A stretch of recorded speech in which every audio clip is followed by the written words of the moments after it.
Hello, and welcome back, ladies and gentlemen, to Beyond the Summer presentation of the BTS Americas Series number 3. We're going to be going into this round 1, game 2 of a best of 3 series between Archon and Evernova, Derp's team, and we're going to be seeing, unfortunately, Evernova down 1-0. Now, this is not completely unsurprising. If we look over at the bets here, we're going to see that, in fact, Archon were favored. Whoops, that one. Yep.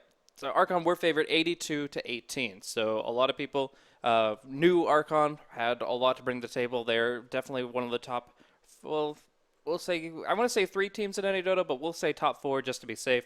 So in this case, Archon are some of the top dogs in the region, and Evernova are the ones that still remain to be seen in terms of proving themselves. So in this best of 3 single elimination format, we definitely give Archon the edge, and they've already got one win under their belt, where Evernova seemed to kind of have early momentum for themselves. It didn't play out the way they wanted it to. They had the kill advantage the entire game, but it was just better movement from Archon in terms of taking their objectives. They got the Morphling to bounce back. They just found better ways to come online as a team and to bring more into their team fights as a whole. So we're going to be looking at a bit of a different draft here in game number 2. And to talk me through it is going to be my main man, MotPax. How you doing, man? Doing good. We had ourselves a pretty exciting first game. Kind of maybe thinking towards Evernova. I wonder if, as this draft kind of continues, if they might look for a little bit more of that pushing element moving on forward. The other big thing so far is in terms of the whole current draft meta, they did go for that Vengeful Spirit as the first overall pick, allowing that same combo of the Dazzle Invoker to go, over the way of Archon. But now having the Earth Spirit for Evernova, that's going to be their roaming kind of 4 position. And that Faceless Void is still open if they want to go for that. So certainly an option they could throw towards the mid lane, or rather throw towards the off lane. And they do have to be worried a bit about the mid lane player of Team Archon in the Invoker, considered one of the better in terms of like long range disable, helping to deal with that Faceless Void, and of course the Chronosphere. So something to consider if you have someone who you would consider to be extremely formidable on the hero, but maybe it's not something that you're most comfortable on. It kind of depends as a team by team basis.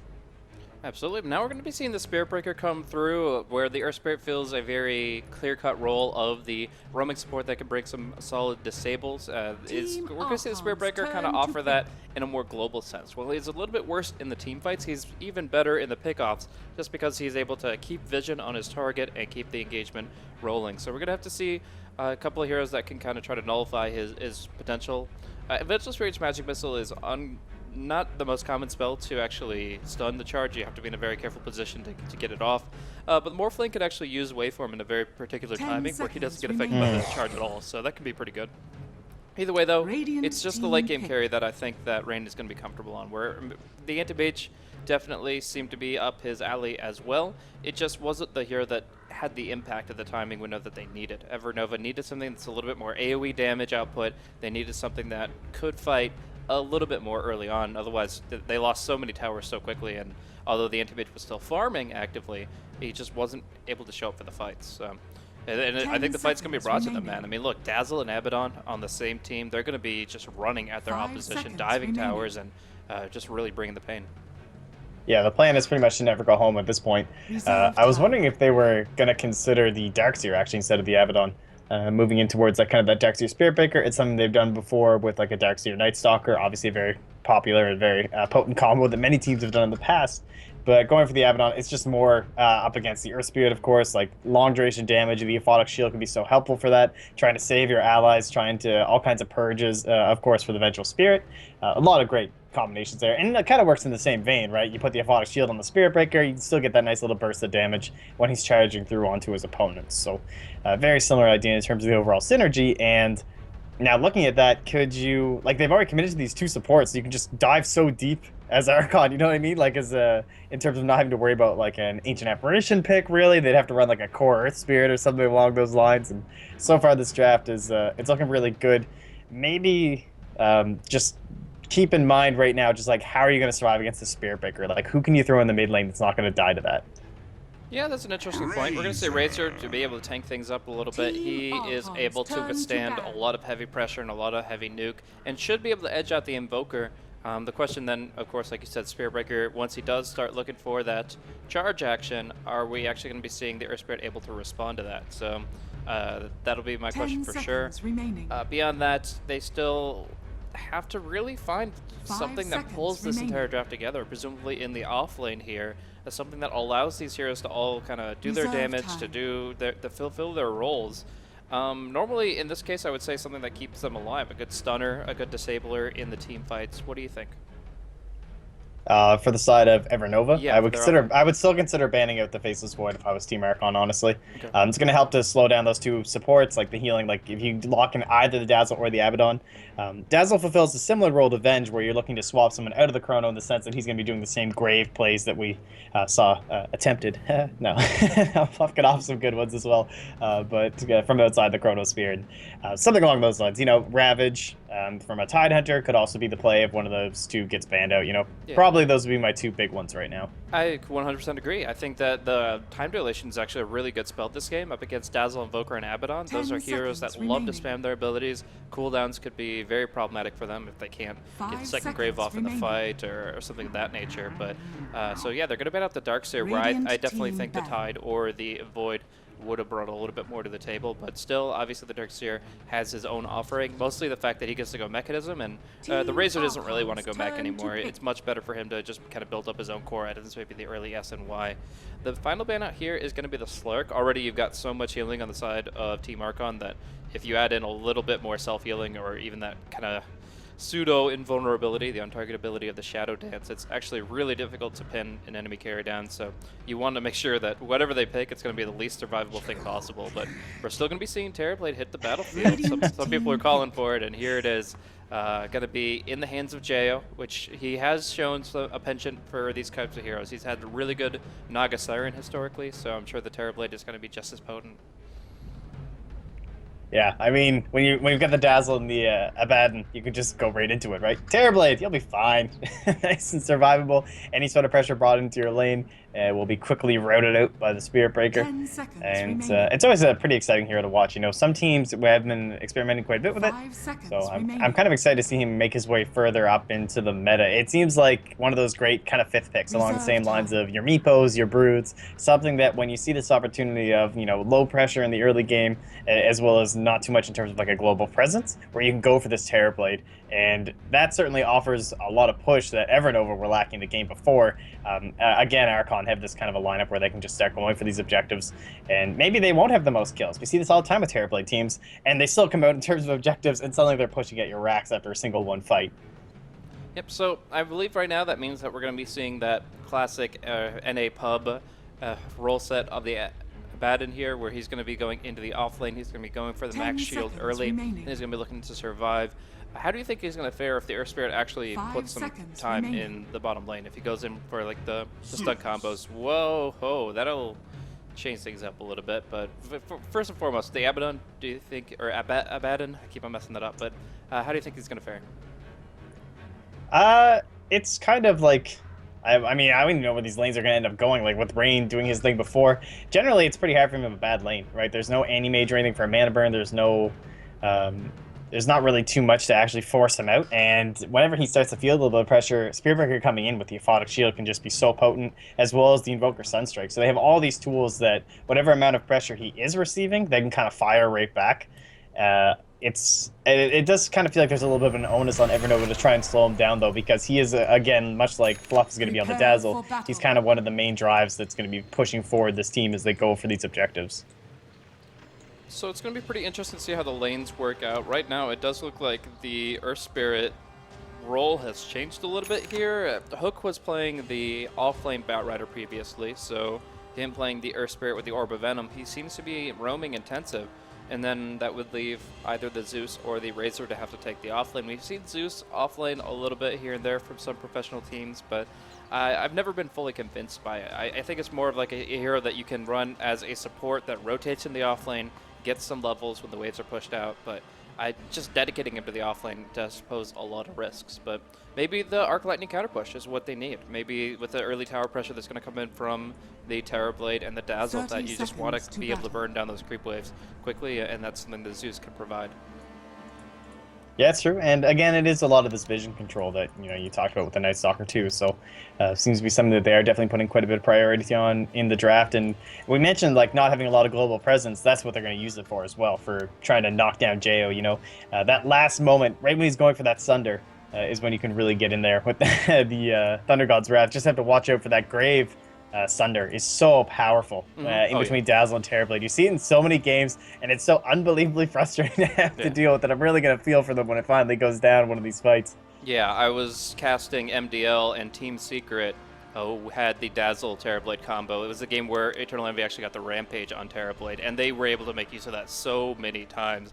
Getting the Grave out, he got like 3 or 4 extremely good Sunders off in that game offensively, and those are completely fight-changing. Like, it will take a carry out, and it's really difficult to play up against. So they're going to have to control this Dazzle quite effectively. Going back to the lanes a little bit, I got a little bit more of an understanding based on the items here. We see the Razor and the Morphling are both going for Wraith Band. So both of them are going to be in the side lanes. That means it's going to be a mid-Zeus, and it's going to be a pseudo-aggro try, where Derp Derp along with Hook are supporting the Morphling in the top lane.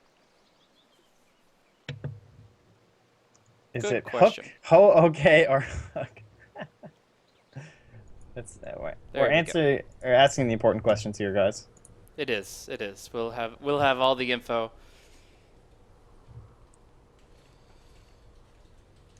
Did we get an answer? Nice. How do you do emotes? Just Hook. Oh, did you get the one on the end?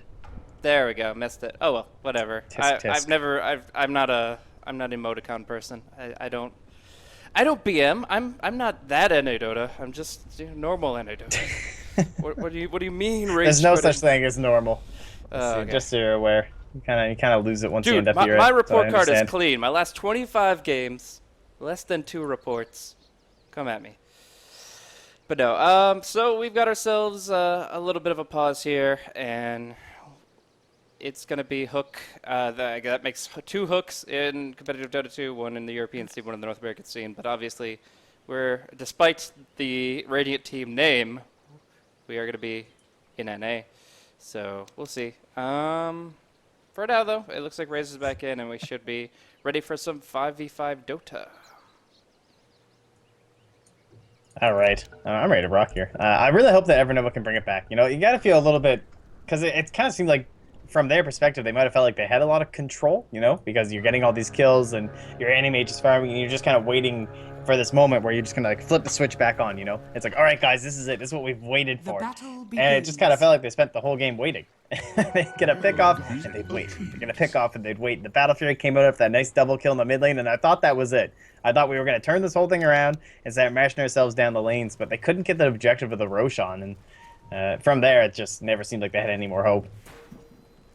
All right, so we're going to be seeing a little bit of I'm not sure if it's even an audible or it was the game plan all along, but Archon are sending 2 heroes down bottom. It's Jo and Fluff on the Dazzle and the Terrorblade. So this aggro try is essentially just up against a solo Abaddon, which means while he'll have to play it a bit safe, he's not going to have that hard of a time surviving. As long as he doesn't get caught off guard, actually staying away from the tree line's better, kind of keep himself on the northern part of the lane, because this can happen where they start chain stunning him. They go in with the boulder smash, they go in with the missile. He's got the aphotic shield, but he doesn't get the chance to use it, and that's why you gotta keep your distance a little bit there. But all the same, he is gonna, for the first blood, he'll be TPing back to the lane, and it's gonna have Whitebeard backing him up from this point forward.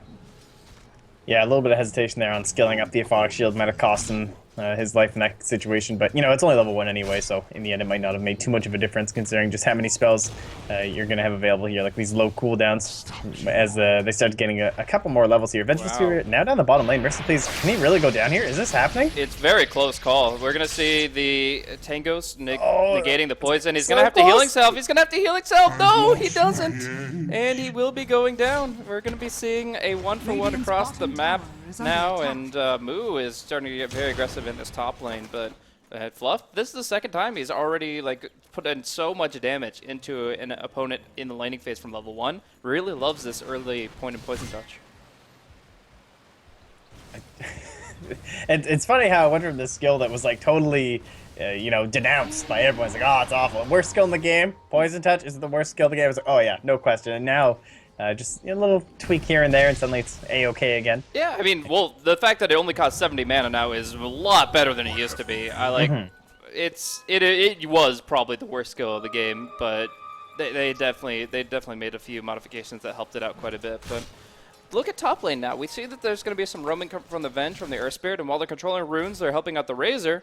This leaves Rain high and dry, and I feel like this is he's now playing a hero that has to get a good start. There's really no easy way to come back on the Morphling unless you get like 20 minutes of space created for you.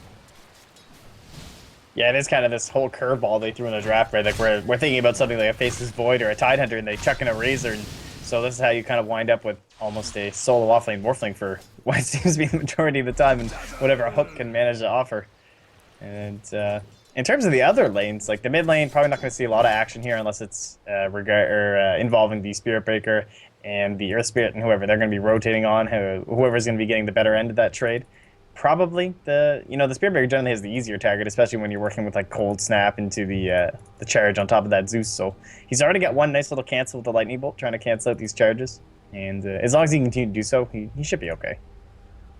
Yes, it is a little bit easier than it was before. You don't have to have the target necessarily. You just have to know where he's coming from. You can ground target trees or whatever you need to do to make that happen. But unfortunately, more disconnects coming in. The Razor having some issues, some lag. Mercy, please have mercy on our filler. But we'll have he's having a hard time down bottom. But let's make sure that he's having everything work out for him so that he can keep his static link in play, that he can keep last hitting. Because right now it's 16-7 for the Terrorblade and 1-0 for the Razor. So blame lag -ping. That's probably your best bet in a situation like this. I I just don't even. Oof. This is gonna be pretty rough. Obviously, the main reason why Drip had to be brought down here is just how much he's struggling. I'm sure Mercy Please is just like, all right, guys, this is not working out. And what do they have to offer? Like, can the Earth Spirit get a kill on the Terrorblade? Perhaps. I mean, he's so low in terms of like that base starting HP. But at the same time, then you're just gonna be leaving Rain up here. He's not gonna be getting anything up against the Abaddon. You have to remember how little damage the Earth Spirit's abilities do early on as well. It's 150 magical damage from his full combo. Sure, it looks really good on a support that you can right-click 5 times because of Orb of Venom, but with a Terrorblade, he's going to have that backup, he's going to have that Dazzle, and as soon as like Fluff is level 3, I feel like this Terrorblade is actually almost impossible to kill until the Zeus hits 6. And the Zeus is getting some good experience here. If we look at the experience per minute, he is topping out at 427. He is being able to control the lane quite well. The Invoker only getting 1 deny. But all in all, it's still going to be... It's still Evernova that are behind in the lanes. Like you said, they're constantly having to look to babysit this Morphling. Hell, I don't even know if the Morphling gets the creeps that are being pulled right now. Look at all these dire creeps so low, and he's, of course, walking around at 285 movement speed. So for all we know, he's not going to get this next wave either, and then he's just going to be that much further behind. Yeah, it feels like it's so frustrating they can't even get a pull over here, simply just because of these dire creeps that are over there and handling that move, of course. Looks like he might be coming over to contest as well. They could even be lining up a charge if they want. Plenty of options up here. Don't think you want to do that under the Radiant Creep Wave as well. The Stout Shield makes it a little bit more of an option, but for the most part here, I think they're just going to go ahead and do their thing. The Spirit Breaker is level 2, so this is kind of his timing, but I don't know. I'd rather kind of just see the Abaddon build himself up to level 3, level 4, where he gets a lot stronger, and Whitebeard maybe just goes back, grabs the smoke, and smoke charges on mid. Well, eventually, we'll find out in the sequel to game number 2. Coming to you in theaters, 2016, we hope. Spoiler alert, that means Evernova just won, has the sequel. Well, maybe that's a rematch, you know, the grudge match. BTS series, number 4. But no. Here we are. How have your games been going, man? You enjoying 6.86? Oh, we're here already, are we? Yeah, no, it's I'm liking the patch. I hear a lot of people complain. Oh, thank God. I don't have to talk about my... Actually, no, I won all my solo rank games today, so it's a good day. You gotta brag. Everything's fine. Yeah. All right. Everything's fine. We're good to go. Mercy, please. Not having too good of a game. The times that I've played him in scrims, he's been pretty intimidating. Like, I've always regarded him as a significantly above average player. Maybe like not like the tier 1. You know, the players are going to be carrying a team to the international or something, but definitely always a player that has consistency and has a lot of potential. And I don't know, just today we haven't really been feeling it. Maybe it's just the team cohesion as a whole that's not been really working. But I'm looking for more from him, and hopefully he gets his connection issues sorted here. Yeah, maybe it's just his rotor. That's what I'd blame it on if I was him.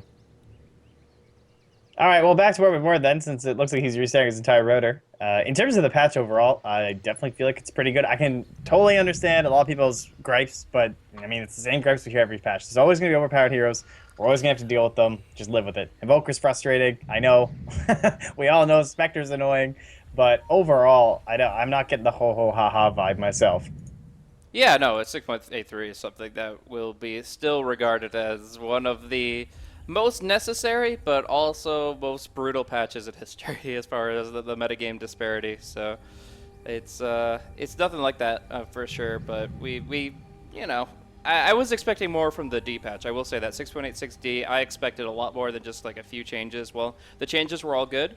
I thought there'd be at least twice as many, and that would open up the pool a little bit more here, because there are some that just heroes that aren't necessarily like completely broken in matchups. Like they don't have the most insane win rate as they're played by more and more people, but they are just by and large, it without question the best heroes in their role, and so that makes it very difficult to kind of open up the draft to alternatives.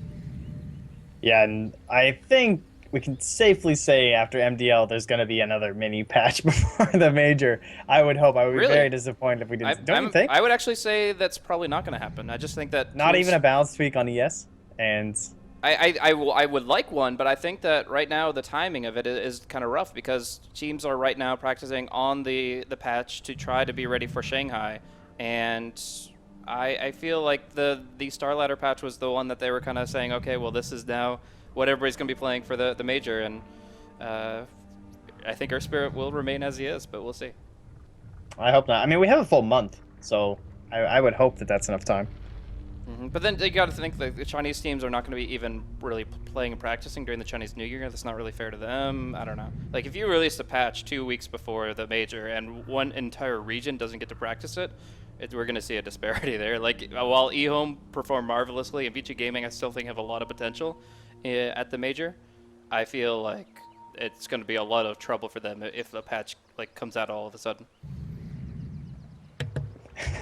That's pretty complicated. I mean, didn't we drop like every patch? When was it? It was 6.86 dropped December 16th. I mean, that's like the entire Western world Christmas. They can deal. Suppose so. I know it's a way bigger deal there. They go for like 2 full weeks. It would certainly be them showing a little bit of a nod, perhaps, if we're not going to see any sort of little tweaks. And then our Spirit will be nerfed to the ground the next patch. Yeah, we'll see. I don't know. It's kind of funny. No Everyone longer was just cast like, stone bring him remnants. in. Yeah. Pull will never pull people. Even then, it doesn't matter. It's just that whole roll. It's probably just the roll slow. Maybe. No, honestly, like 80% I is- have actually a pretty creative answer to Earth Spirit. Leave all of his abilities exactly the same, except Rolling Boulder has an extra 1 second wind-up time. So if you miss that shit, like you're diving under towers, like you have to be very precise. You have to have it be more predictive. And if you're trying to use it as an escape, then you have to have that much more room to work with. So just increase the casting time on Rolling Boulder, and the hero. So you're saying will make sort it himself out. 1.6 instead of like the 0.6? Well, I mean, it could be doubling to 1.2. The numbers are rough in my head, but just increase that Rolling Boulder so that it's kind of like it looks like he's getting traction, like, you know, Sonic building up in his little ball. I don't know. Like, just it visually makes sense in my head because the way, you know, cartoons put rolling boulders, I guess. I don't know. But I don't know. I think it could work. And then That's pretty good. I think like it balances his initiation in the ganking stage of the game in the laning phase, like, which is his biggest thing. Just like level 1, being able to rolling boulder and hit people with Orb of Venom, like that's already contributing more than most other heroes. So making it more risk reward with the more risk, honestly, the reward will be the exact same, but the risk will be a little bit more significant because if an enemy moves within that 0.6 or 1.0 seconds, then you're going to miss, you're going to be under tower taking shots, and it's going to suck. So it's going to increase the skill cap on the hero, and it's going to, while still giving the same benefits, make it more difficult to power through. All right. I think we did it. Did we do it? I hope so. Archon are ready. I hope his router's ready. Get ourselves a little bit of a status check here. My How's he Razor hanging out? is ready. Let's freaking do this. Let's get some Dota 2. Let's get some NA Dota. And go.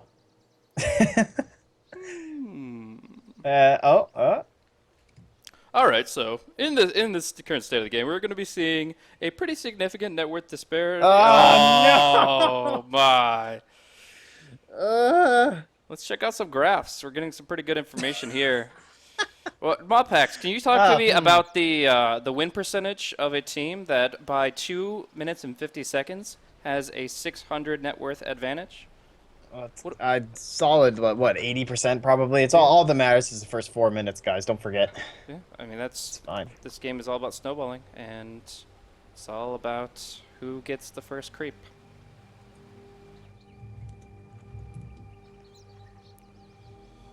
Okay, it's not if you want. Oh, okay, sorry. Well, either way. It looks like Archon are not ready.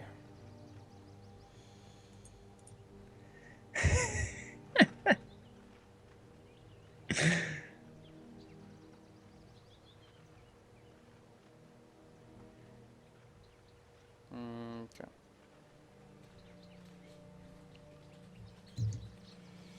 Aye, aye, aye.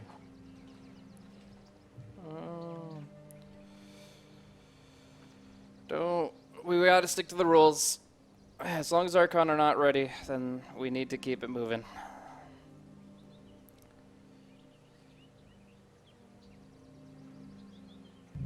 He'll probably be back in a minute, but for now, the time is up. The 10 minutes have elapsed, and the rules are pretty clear that the players are responsible for their connection. It's rough. The life of online gaming. It's okay, guys. Soon we'll have... I don't think that's true, but admin can say what admin wants.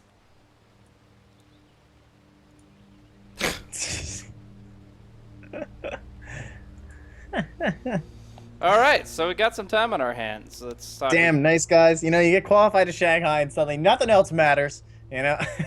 they're just really they aren't playing to win here, guys. This is a very serious disrespect round to the one game. match here in the BTS Series Americas 3, and they're just not taking it as seriously as they could. They could be playing to win. They could be trying to play 5v4 Dota, but Archon, they're taking the low road, and they're just gonna wait it out.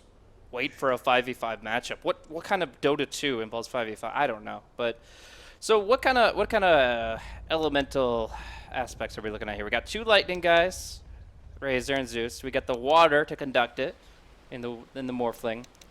Venge, she's got some wind kind of stuff going on, some spirit action. Earth. They don't quite have like any captain planet draft really. It's close. If it wasn't like they definitely have like Earth, wind, maybe if she like throws like the wave of terror, you know, it's kind of like wind. You know, we almost got it going, but then the double lightning really blows them up. You know, it's just no good. There's no fire here. If this was like a Lena instead of a Razor, they could actually be Captain Planet, and it would be great. But that's the life. Nah, so see, the song just has to be changed then. We go Earth, lightning, wind, water, lightning again. It doesn't work so well. Captain Planet was just 2/5 lightning. I don't think that would be as appropriate for children. You'd just be blowing up everything. I don't know. It was a good show, but could have used a little bit more violence. A little more violence, is that what we need today? Well, I'd certainly better than a pause screen, I can tell you that. That's true. I'll take anything over a pause screen, frankly. It's okay. At least it's not like the era of DDoS. That was like the worst. Every single game was like this for like half an hour. All right, we got Mercy Please back. He will have mercy on our boredom. Oh, come on. This is not working, guys. Yep.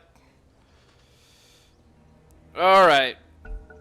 Do your best, ladies and gentlemen. Evernova versus Archon. In 3 minutes, we'll be beginning the gameplay time. Razor being microed by Derp most likely because nobody wants to have their camera in 2 places at once.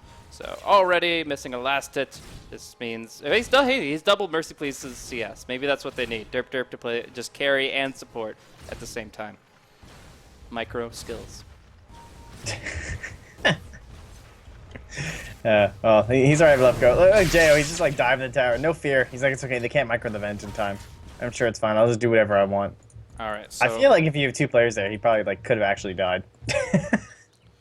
oh yeah, because he's overstepping with that in consideration, I guess. But right now we do have the Spirit Breaker in a really good position on the Zeus, just on the high ground here, coming right out. It's very difficult for Let Me Go to have the reflexes, but Hook is going to scout him out so that Whitebeard won't get that benefit. And long-range Lightning Bolt could actually contribute here. It does connect onto Whitebeard, so now Whitebeard trying to trade, but Hook's got both spells. He should be able to make it happen. No, the Sunstrike hits him first. That would have absolutely been a kill against Whitebeard if not for the Invoker's contribution. Blasting him down. And now, hell, we have Fluff and stuff invading the middle lane, just trying to suppress the Zeus. In the meantime, Spirit Breaker low HP, might as well knock oneself out to the Ancient Creeps. And well, bottom lane you still have. Oh, he's back. I was gonna say there's like way too much micro going on here. I didn't even notice. Mercy Please is active. We are A-okay now. All right, we're gonna see a lot of magical damage coming out here. The Rolling Builder will not connect, but one Arc Lightning. No, the Boulder Smash is gonna be enough to finish off the Terrorblade here, making the kill score 2-2. But it is a 4-for-1 rotation, so it is gonna be a little inefficient. Consider again the Morphling is still being suppressed pretty heavily up top. Moo is going to be able to build himself up to some pretty solid core items. Now, we've seen some various Abaddon builds over the past several months of the offlane role. Zeus pretty much dead. 2 rights, nice double stun, but they're just going to get the next hit, and that should be enough. No! He will be able to bottle through it. Ah, the final hit of the poison will finish him off there. Still, though, they've killed off the Dazzle. They're about to kill off the Spirit Breaker as they have slowed him down considerably. That Orb of Venom doing massive work. They'll just wave it to keep the vision, keep the right clicks flowing. And this should be him going down if Derp Derp could just contribute one little auto attack. The jukes are not real. Whitebeard will fall. They kind of were. He got the tower denied. Is that how this works? Is this the League of Legends execute rule? Are we just throwing that one in? I don't know what that refers to, but I'll trust you. Like I haven't played this game for like 4 years, but I remember if you just die to a tower instead of a hero, then they don't get anything from it. It's really dumb. Okay, bottom. We got Mercy Please getting charged, and it looks like he's gonna die. Metamorphosis right clicks, but no Sunstrike connecting. Means he will survive. He will be able to salve it back up, and Morphling's actually coming in to try to contribute, and he waves in heavily, does some massive damage. Whitebeard going to be going down as well, and Razor will pick that one up. Suddenly, we do see Evernova striking back, getting some really good kills out, and it all comes with that level 6 from Zeus. Man, that Thunder God's Wrath looking some good against the low base HP of the Terrorblade. Oh man, he just dropped. And a good rotation from Jo as well. He really needed that because he kind of had the slow start up top. Like he's behind that Abaddon, and now he rolls down into the bottom lane, get himself a little bit of fireman. I'd be more comfortable with Mercy Please just heading top in a lot of senses, you know what I mean? But, well, looks like they're going to send Jo that way too because they're kind of feeling the same ways. They do manage to snag up that 1 kill on the Earth Spear in the mid lane. Yeah, the Zeus also pressures the Invoker pretty heavily. Cold Stab already used, so the Spirit Breaker will only be using his charge defensively, but in the meantime, there's a lot of face time for Jo. Well, yeah, there's some value in rotating somebody else to get some farm. I will say that just having the Terrorblade here on the tier 1 is going to give them just a lot of structural damage. Zeus, Cold Snap should be going down here with 1 more hit, and the Abaddon with that Mistcoil. So we already see phase boots for the Abaddon, but how deep does the rabbit hole go for him? Does he actually kind of go for a semi-carry build? As I miss a kill on the Dazzle down bottom, just kind of hard, fast stun combo. I think you can probably just go for the Vlads looking at the rest of his team, just like phase boots into Vlads. We used to see like the Sange was pretty common, but if you want to go back for drums or something along those lines, or seen a couple of Aether Lens, that's generally like your farm support of Abaddon though. But yeah, no, I think he will be going for a semi-core, semi-utility build. Like you got to kind of find somewhere in between. It all depends on your opponents, and in this case, it could just be. I mean, it could even be something as simple as a pipe, honestly. Okay, gonna be some damage here on Whitebeard as he charges up top, but no TPs are scared up that direction. Seems like Evernova have fully recalibrated. They're saying, okay, new job, protect Rain, get him some items, because right now he's barely broken 2K on net worth. Derp's actually farming and getting solo experience bottom, but Rain making his TP up top. Never mind, scratch that. Put the Morphling in as much danger as possible and have him farm against the Razor. Sounds like a plan to me. Okay, they TP Mercy Please down bottom. Man, they are just playing musical lanes right now. Yeah, both teams, as well as just shoveling around this Morphling, Razor, and Terrorblade. Never know where anyone's going to be showing up. And Rain, he's got what now? He does have the Replicate early on for a little bit of survivability. And we'll see, yeah, he's going to make one, and well, we'll see if it'll keep him alive here. Yeah, it's going to be tough. He doesn't even have the mana unless he magic wands. He's getting hit really hard. Nice little bashes coming out, but in the end, he's just, again, he's not dying, he's just not farming. And we see Zeus going down. Sunstrike not really doing much under the creep wave, but still Moo just running him down with the ultimate committed. So really good use of the ulti under tower. And now we actually look back up top where Rain is in some real trouble. He will not get that timing on the invulnerability frame against the charge. It is just going to be him run down and slowly right-click to death. No, the Morph is a little bit too strong. He's got too much mana to work with. Means that he will be waddling back to safety in the fountain. But again, it means he's off the map for another minute. He's not farming beyond his 24 last hits while Archon are taking an objective. Yeah, and you just look at the net worth chart and you can see this very strong Tricore and just how far ahead they are here, especially on Monkeys Forever. So he had almost 4,700 right now. He's just cracking it in 9.5 minutes. He can, obviously already has his Midas, but he can start moving into the Yule set if he wants. Can be pretty potent up against that Morphling. Just anyone to kind of try and set up some other stuff, you know. Just more disables, more slows, more everything. It all just comes down to control. Just trying to do exactly what they couldn't quite seem to do the Anti-Mage last game, and then just pushing the towers. All right. So we've got the Midas up for the Invoker, the Soul Ring up for the Zeus. Which is better? MotPax, a softball question for you. I'm gonna go with the Soul Ring. Awesome. It's what MotPax advocates for cutting yourself, kids. This is not cool. This self-infliction. It's a problem still here in 2016, and a lot of people don't realize it. MotPax, chief among them. I try. Well, I like this. They really pointed the Eye of the Storm. I'd like to see a couple stacks here, actually, for Mercy Please. I like it when you just go and use the Eye of the Storm, kind of like your God Strength. Just farm it up. Like, you know you're behind. I mean, not compared to the rest of your team, you're not, but compared to that Invoker, there's certainly no question. As they are charging top here, there's still no 6. Just cracking 5 here, of course, for Whitebeard. So not in too much danger. Always going to have that escape. There's no mana burn this time. Rain will just be forced off. He just cannot find a spot to get any farm. Well, it's not that he can't find a spot. It's that spot is taken. They're giving it to the Razor. They keep on putting Morphling in the dangerous spot. Like, they have the ability to just hand Morphling the safe position, put a hero or two behind him. But they are intentionally putting Rain on the offlane. We're going to see him just wave and then replicate. Now he's out of mana. And he just doesn't have a place to call home. Like, essentially, this is going to be in my mind, it could very well be a Morphling that has to go for a strength build-up. Like, just go for the disable, and the rest of the team will deal the damage, because he's just not going to get the farm to have the Agi build and make it work. I mean, you're closing in on 12 minutes, and he still hasn't even managed to get himself up to the treads. It certainly feels like he's under a lot of pressure to be able to contribute something here. Because Mercy Please, it's not like you have anything really to show for all this presence as well. He's just barely ahead of the Morphling. So although his survivability is probably giving him more of an opportunity to farm than you're going to get from Mercy Please in the same position, it's still not contributing the same differential net worth that you're really requiring between these two heroes. Like, you at least need Mercy Please to have that mechanism relatively soon so that you can start accomplishing things as a team and not fall victim to the exact same thing we saw before where they just could not get any objectives. Alright, well, while the Razor's only able to steal up 7 damage, he is able to steal the cooldown of borrowed time from the Abaddon, so that's going to allow them to pretty much break this tier 1 tower. The first successful objective for Evernova. No glyph, no deny. It will be Mercy Please to get himself a nice little last hit there, and he actually is going to break into the top 3 of net worth here, so kudos to him. Done it.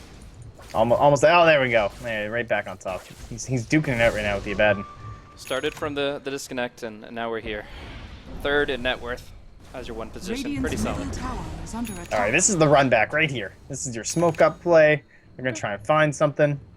They got the swap. I can see this definitely working. Got the Earth Spirit in the mid too. Okay, a lot of nuke damage. I think this should be a pretty high percentage play, like 90%. I mean, obviously the Dazzle could be coming in. They're smoking up as well. Okay, this 90% starting down very quickly. We'll see how quickly this combo is not coming out just yet. They can't miscoil him. They can't heal him. It's going to be Mercy Please now. Focused down by that Nether Strike. Big damage coming out, but a lot of stones as well. Hook just dropping them. Magnetize spreading across the board. And Jo actually going to be going down as a result. Moo cannot save him. Just a little too late, and Fluff even vulnerable. They had a ward on him, and they will continue to use that to finish him off. Whitebeard now getting stunned off. Oh, the feed is real, boys. Whitebeard is in trouble. One more nuke would do it, but actually Derp under tower is going to be down to 5 HP. Urn of Shadows, the best item to stay alive forever. And there you go. That is going to be a 10-7 kill score at the end of the day. It all comes down to that Mistcoil not coming out fast enough on the Invoker. Mistcoil sets up the Aphotic Shield, sets up the Shadow Wave, sets up the Grave. Like, you could see all those pieces coming together and the full turnaround happening with the Invoker not even dying. But they were just a few hundred units too far away. Alright, well, they got the big ticket, and that's up against the Invoker. And look how much this graph has suddenly shifted. Look at these Radiant heroes. They're climbing the ladder, making their way up here now suddenly. 3 in the top 4. They're belonging to them. Rain getting himself a little bit more space here, making a big push up top as they're all busy, you know, being dead and respawning. So we'll see what they can get. They did get the gold onto Mercy Please. Means he can start building towards this mechanism. And Archon, they've had just about enough of this. You know, they want to take the offensive this time. It is actually going to be the drums here for Moo. He did pick up that Bassi, but he's gone back. He's saying, you know, I want to get aggressive. I need to be up there diving these towers. And the Aether Lens from Let Me Go, we'll see just how much that can actually help them out here. It looks like it might just be a vision scouting mission for now. Oh, there we go. The smoke is not going to help this confrontation whatsoever. Mercy Please is going to nuke down way too hard. Ready? The swap could help, but there's just too many holes in the air. We're going to see instead Whitebeard taking a lot of damage, but get healed up. The Thunder Gods were, 2 heals, helping out a ton for the Spearbreaker, but the Invoker will fall too quickly. But now Moo, without his ultimate, considering his options, whether or not he wants to try to go in on the back line. He does have, of course, the Curse of Avernus, can really punish people that are out of position, and that one person is Derp. Oh my, is he ever out of position. But Moo does not have that ultimate again. He's quite squishy if they continue to nuke him down, but the nukes come out the other way, and it is just going to be the death of the Vengeful Spirit trying to go for that deep ward. Yeah, Admiral play. I mean, they did get it down, so, and, you know, at least he did get the vision. He didn't just die for nothing. Jo, he also does have the Metamorphosis ready here. See if he wants to commit it. Probably waiting to see where anybody, you know, if he sees perhaps like someone just TPing into another lane, he might go for it. But using this great vision they have up on the high ground, keeping him safe. And of course, the one they dropped right before that gank went down, it's going to allow them to continue to do so in the mid lane. And they might look for it right here. We're going to see Razor take a lot of damage, delaying his mechanism even further if he goes down. This is a big kill to continue Archon's reign for the mid game, but it is going to be Derp to swap him out to keep him alive. And unless there's a Sunstrike, I'm not seeing. Invoke. Hey, there's no way he finds him, right? Right, okay. Well, let's just he'll guess for the expected route, and he did juke in the tree line. We're going to see, however, the Zeus get caught out completely, and he will be going down. Doesn't have as much to lose, but obviously is the higher level hero to be brought down. Muck is forever taking some hits here at long range, but Derp. Oh, nice 2-man stun and silence coming up from the Air Spirit, exhausting his entire mana pool, as he doesn't really have all of his in items just yet. So we're going to see a charge through onto the Venge, no Adaptive Strike to cancel it, and this should be just a melee here under the tier 2 tower. We're going to see the Spirit Breaker and the Venge fall, and they're going to have to scatter to the winds thereafter. But up top, Jo, Metamorphosis up, doing some really good damage, has Dragonlance in fact, and is just going to go ahead and finish off this top tier 2 at maximum range terribly. He's not running a blade, he's got the Lance. I don't really... Oh, he just canceled the link.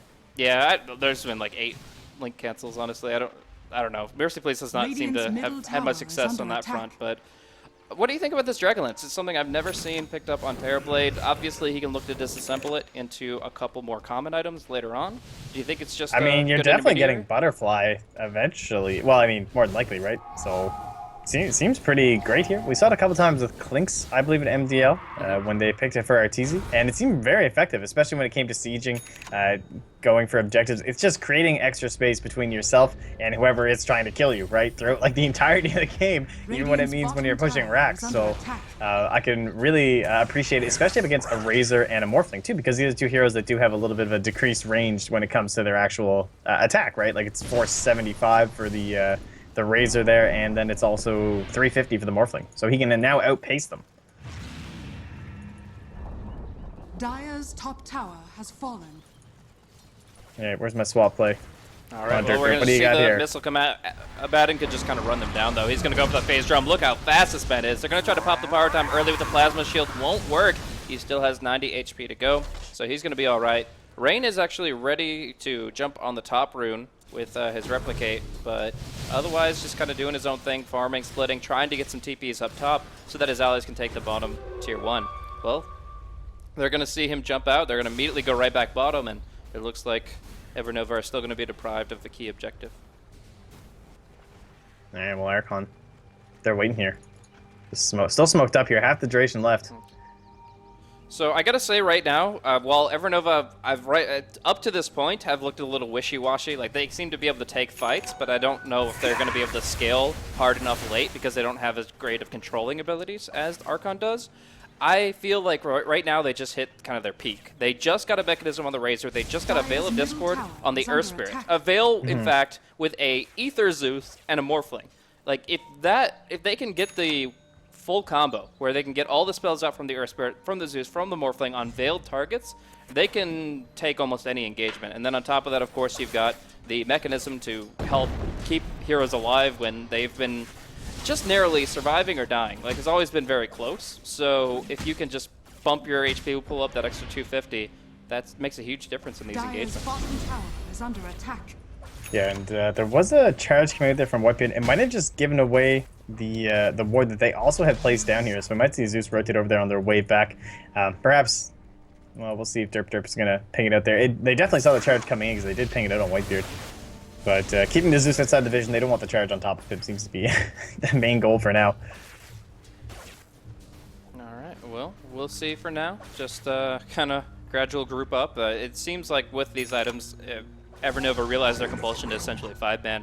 The Morphling could send his replicant that direction, otherwise split push, but everybody else has to stay together and start moving in together because, oh, the Sentry Ward, the Forward Spirits will clean it up, the ward will be revealed, but it's also going to be taken care of by Archon. So, in the meantime, Rain, he jumps out from mid with that replicant, he grabs his haste turn, and they want to make a play bottom. Still just kind of waiting it out here, and the ward battle continues. They obviously have not taken it, so they'll have the superior vision, at least from the high point, but another kind of sneaky ward here, somewhere where maybe you won't get the cancel out here from the Zeus in terms of the vision that he will have. Dropping some items, balling up, making sure they're going to be at full potential here.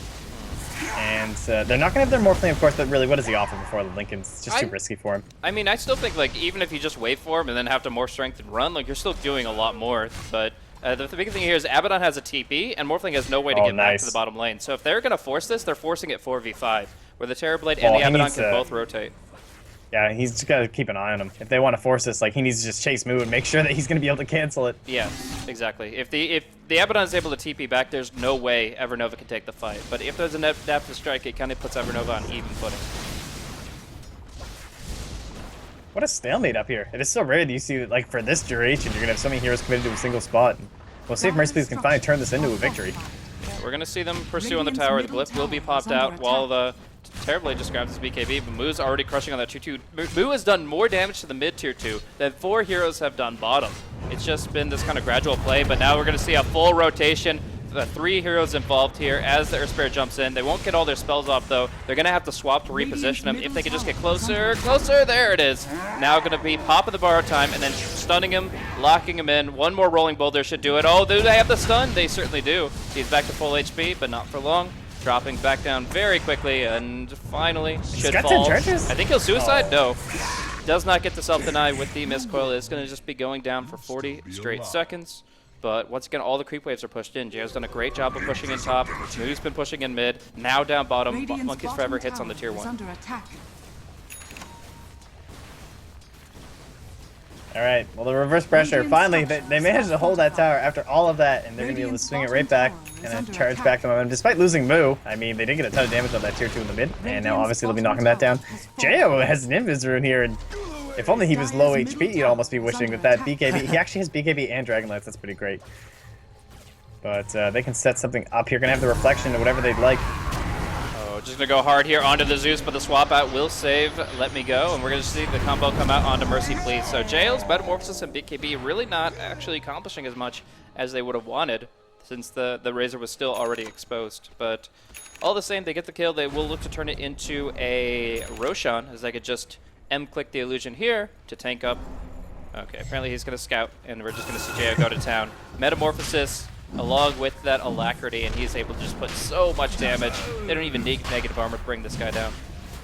Yeah, it's true. So that's something that we didn't talk about in regards to like the Dragon Lance as well as the alacrity. I mean, he is just like catapult 7.0 or something over for Jo. I mean, he's like mobile artillery. Absolutely.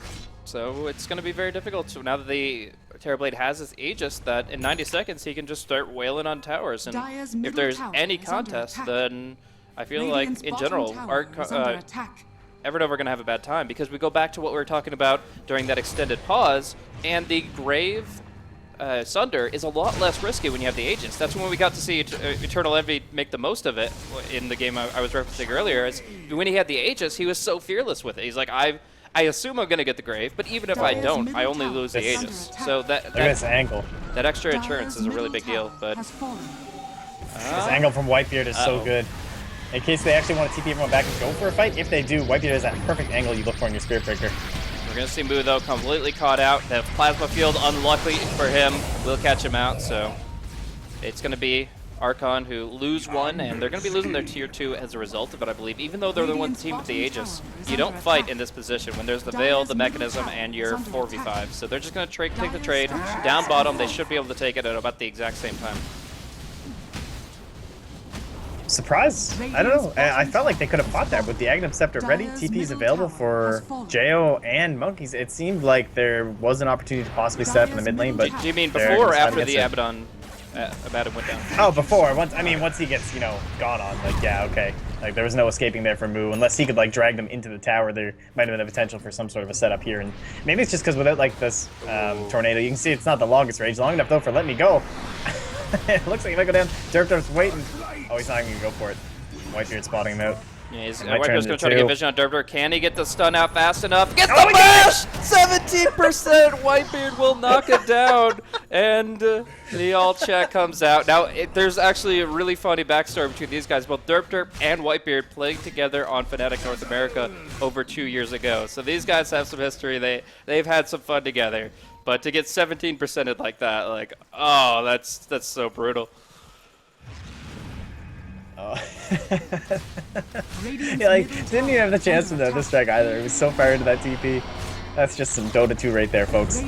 I wonder if there was any like priming done by Whitebeard in like his successive auto attacks. So, like the highest level PRD plays you can make are involving building up your potential to get that bash, to get that crit. But I don't know. A lot of those mechanics are still a bit of a mystery. Nobody has. I don't think there's been any tests or videos made of like the decay time of PRD, if there is any. So it's hard to know exactly how to set yourself up for success like that. But right now they have taken a couple kills. They have used that meta again to just break this tier 3 down to barely more than rock. It's just about rubble. 220 HP remaining on this tower, while the Morphling pushes and finishes off bottom. Yeah, nesting on 3K on top of that Lincoln Sphere. So we're always kind of worried about the Morphling, because even when you're not against a team that seems to require the Lincoln Sphere, you kind of just feel this pressure to get it. You need the mana regen, obviously with how much survivability it's going to give you, not just because of the proc that allows you to kind of trigger finger your jaunt, if you will, over to your illusion, but it's simply just so good because you're dealing with the massive mana regen when it comes to this full strength game that's been buffed to a rather insane degree this patch. As far as that goes, the build-up on the Morphling, I couldn't disagree more. As a proud Morphling picker, I think that Lincoln's should not be the only option, but at the same time, it's going to be fine here. It's still allowing him to, like you said, get aggressive, get involved, not get caught out by the Spirit Breaker or anything like that. So I think they did just smoke up under an Observer. It's hard to see if they know for sure, but it looks like they're all playing very far back. Yeah, it's. I hope we will see the moment where people are going to start going to go different builds, because so far, at least every game that I've been doing, it's still Lincoln Sphere every time, no matter what. There's no other options being shown, but it is definitely something that could be subject to change if they can find, with this new survivability that is provided by just the mana regen that you can be getting from other items. We might see, earlier options going somewhere else, even if it's something like a Scotty or anything along those lines. We'll see. Indeed, but for now, we do see Archon starting to make their move. They, like I said, they're not fully 100% confident they're a 5-man, but they are great at pickoffs. So they can just get somebody on the backside here, and it's got to be the boulder missing Whitebeard. They connect. Nice little silence preventing another strike, but still Moo is in a great position to just run at people. We're going to see the Meteor combo hit on Derp Derp. He will be going down, and Mercy Please has to pop the mech very early here, just on himself. But there is not going to be much follow-through beyond that. Jo holds this Metamorphosis. Don't think he has enough time in the Aegis. No, it's about to expire, but they can still take it to the high ground. They can still go in and start sieging. Yeah, maybe hoping to get a little bit more out of that than just Derp Derp. But of course, cooldowns aren't that crazy here for Monkeys, so with that Aghanim Scepter, he can start flying through these spells, start priming up Jo. Metamorphosis ready to go. That BKB still sitting on 9 seconds, also not having to expend that. And they will have the Vengeful Spirit back. She'll have the swap play available. That could be the real blessing that saves this for them. All right, so they're going to go in hard here onto the Earth Spirit, taking a lot of damage. That low armor hero is going to be going down quick with buyback required if they're going to make this defense. So they force the buyback. They immediately get back. They've taken a hero, a tower, and a buyback, and that's going to be fine for them. That's one smoke that inevitably nets them 2 hero kills and an extra half with the buyback cost. I think that's definitely what Archon were looking for at this stage of the game. They know that they don't have to be in an all-in position right now. The game will only get better for them in a way, but we're going to see this Meteor Deafening Blast force Morphling to half strength. Oh, okay, he's going to full agi, now back to full strength. Rain just bounced it. What is he doing? Okay, he likes his stats. He likes to manipulate things a little bit here. You want to go a little bit agi, get a couple bottle sips, and then go hard strength. But right now he's sitting on 28 to 96 at half HP. Yeah, and up against this lineup with the BKB already picked up, he obviously didn't go right into that E-Blade as we saw in the previous game. I kind of like this, moving in towards possibly the full Manta if he wants to, maybe going a different route. Just trying to read the game and not going at least for the total typical build we've seen lately on the Morphling. Yeah, not going for the hard E-Blade here with the BKB already up for the Terror Blade, with the Abaddon already able to keep himself alive to survive through all this, and he's actually going to go for the Aghanim Scepter very shortly. But right now, Monks Forever only has 3 in Wex, so no EMP. It's going to be the Deafening Blast that he has to use to try to counter pressure. But we're going to see Whitebeard just charge through, hits almost everybody with that massive charge across. Let me go taking some real damage, but that Thunder God's Wrath doing so much. Fluff and stuff going down quickly, has to self-grave. Borrow Time forced as well. All of Archon walk away, but with heavy damage received. All right, well, they're A-okay. They're holding.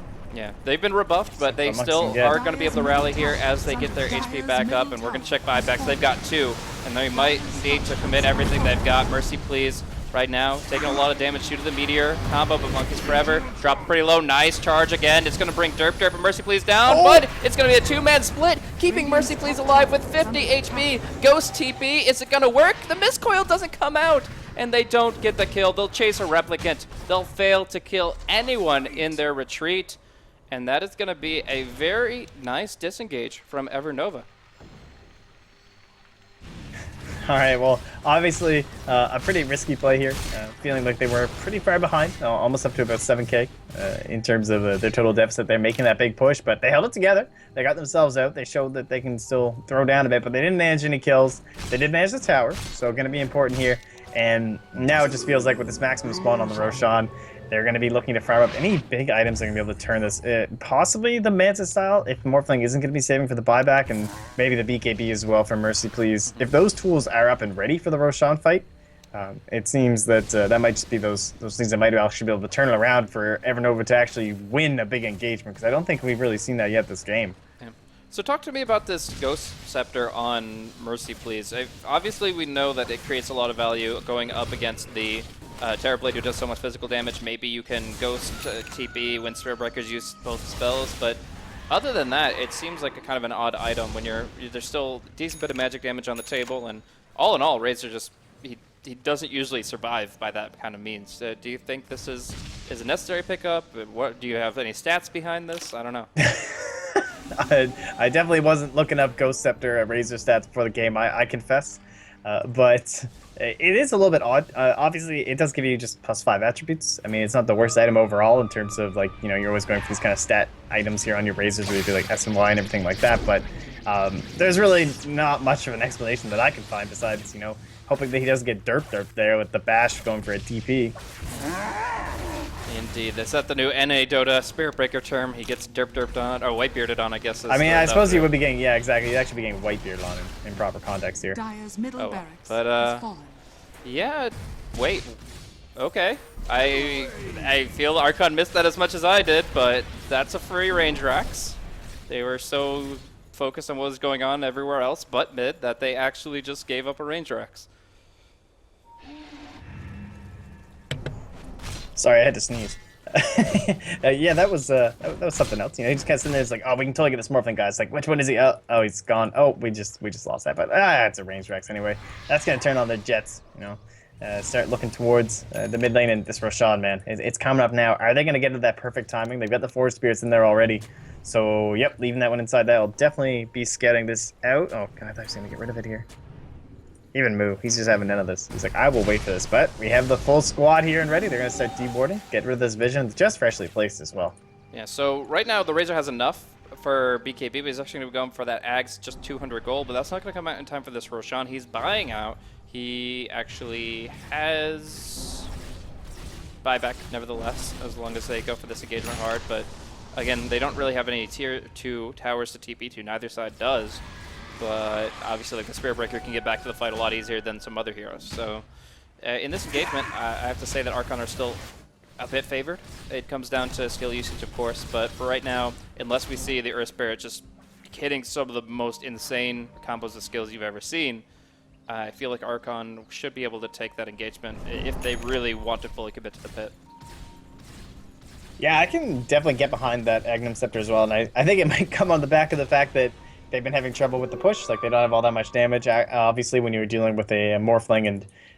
he's got a little bit of right click. He's kind of focusing on just these nukes. And having a little bit of extra oomph, considering your other cores of Zeus, is really going to help them out if they actually can win one of these fights to maybe all the way. That makes life easy. Yeah. 5+. That's Roshan. It's not the shotgun, but it is going to be the pistol coming out on the Morphling. That's going to allow them to get one kill. Whitebear gets smacked down for a second one. And I didn't even catch the Spirit Breaker the Evoker that got picked up before that when the Morphling went. At the exact same time that the Morphling opens up on the Dazzle, Zeus hits his ultimate, they're able to find the Invoker, and they're able to jump him while they're trying to save Dazzle, and suddenly Archon are caught between just two fights that they're not prepared for either, and that's going to be free Roshan for Evernova.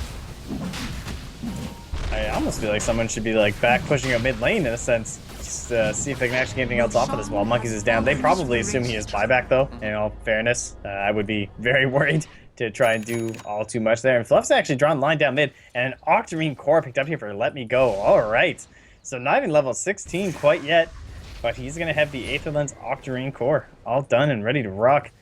Who needs a Bloodstone, man? He just wants to keep punching out these Thunder God's Wrath, throwing out all these lightning bolts, and sticking behind his big and beefy Razor and Morphling. Absolutely, just getting as many spells out as possible is going to keep that static field rolling, and just in general, he'll be able to, of course, benefit from the spell lifesteal more than almost any other hero in the game. So it's definitely that core item that he has to get when we're actually seeing it switch over to late game, and in late game it is. The Terrorblade is really online, still has a casual quarterstaff instead of a TP, but he does have the Scotty, the SY, the BKB. These are big items for him to allow Jo to really just lay the smackdown in the fights. But I feel off of those little pickoffs and off of that Roshan that we do have Evernova in a map control position. I wouldn't say they're leading this game. It's actually hard to call who's in the lead since that range Rex technically shift the metrics favorably for the Radiant, but all in all, I would say that there's less reason for Archon to take a fight, which makes a smoke play or a flanking play all the more surprising. You don't usually lead with Dazzle, though. I will say that. Dazzle is probably the hero you don't lead with, but we'll see Spirit Breaker charge through. Anyways, the Earth Spirit not going to get the Boulder Toss through. Whitebeard pops the BKB. Derp is being focused hard here. They could just let him go. That's just the Vengeful Spirit. They'll give the negative aura at negative 36 percent damage to Archon. And they got the BKB out of the Terrorblade. I actually think that that's not the end of the world, as Rain has been pushing top. Alright, well, they certainly aren't lacking on the push, just like they were experienced last time. Oh, even got the buyout on that Vlad's, too. That's nice. Yeah, good, solid stuff there from the Vengeful Spirit. Not even missing out here. Don't have to worry about any sort of a buyback or anything in this situation. And one thing that I will say is that because you're running this Aghanim Scepter, Ghost Scepter, there you don't really have the BKB coming over Mercy Please. And of course, Rain, I mean, he might consider picking one up, but the reason why I'm thinking about that is because of the room that Monkey still has to grow. Yeah. Like, if he can move into that Octarine core, or even a Blink Dagger, honestly, might be the next thing he could look towards if he wants something that's going to have a little bit more impact a little bit sooner.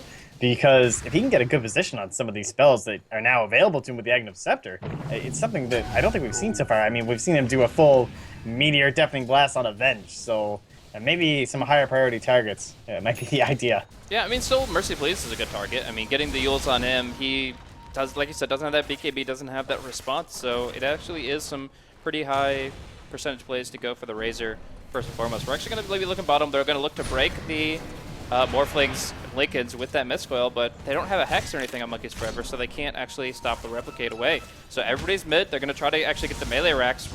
Dropping a ring, getting an item. They're Scotty already up for Morphling. Wow-wee! This Morph is suddenly getting big. This is a huge stat item. Like He's running on full Agi with an Aegis, and he's got so much to play around with in terms of damage output. This melee Rex is getting shredded, and they don't have an answer for the Morphling at all. He's got 2 lives, he's got a lot of damage. There's no Meteor combo coming out either as he waves away. Nice little EMP, as well as his own illusion hurting him quite a bit, but they'll pull him out with that Axe from the Earth Spirit, and now we're going to see the fight break loose. Jo going ham, going hard, trying to bring this Morphling down for the first time, but the Meteor's going to be off the mark, and Moo is taking a lot of damage here. Moo's going to get back up to full without borrowed time, but now is the highest priority target. Great Veil of Discord coming across on everybody, and a swap back on Monkeys. Gets graved at the last second. Beautiful grave from Fluff, but he's still locked in position, and Rain will look to finish him off. He has lost his Aegis, but he's got a lot of strength to morph, and he's going to survive through it all. Adaptive Strike coming through on Jo, locking him in position for a long, long time. Moo didn't have the Aphotic Shield to break the Adaptive. He's going to go down. They're going to force the buyback on Monkeys and still keep going. Moo without an ultimate, without a life, unless Fluff, he goes for the grave on Whitebeard, sacrificing the Abaddon, and now running for his life. Going back to the fountain. They've lost 3. They bought back on the Invoker. If the Invoker commits and dies, this is game. But right now, they only have a few options. They have to do something about the push in mid as the tier 4s are now dropping rapidly. We will see here a long-range performance here with the Tornado. He's going to go for most likely the Meteor Deafening next. Meteor Deafening going to do some damage here, but with the swap back, he's going to rely entirely on the Dazzle to bail him out. Just too many stuns coming out against him, and it looks like Monkeys Forever is dead to rights. Tries his best, but without a BKB, he can do nothing.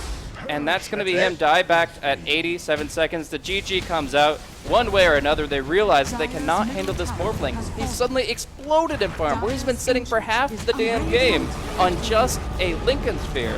Finally finds both Manta and Scotty within an 8-minute window with a great pickoff.